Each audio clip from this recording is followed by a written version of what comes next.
Это третий восьмой год, это был по главной уничтожению. Наша моя Макка там работал советник или консультант в отделе Народного комиссариата внутренних дел. Он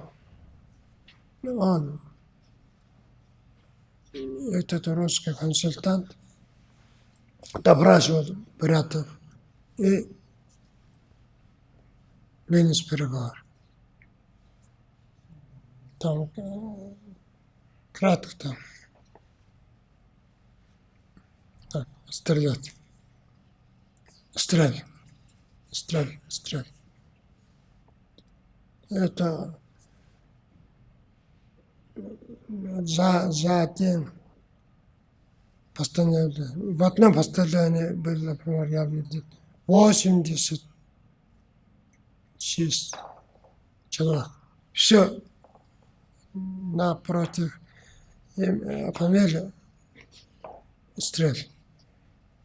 И стрелять. Поэтому я думаю, это даже монгольские следователи даже не успели участвовать или не дали.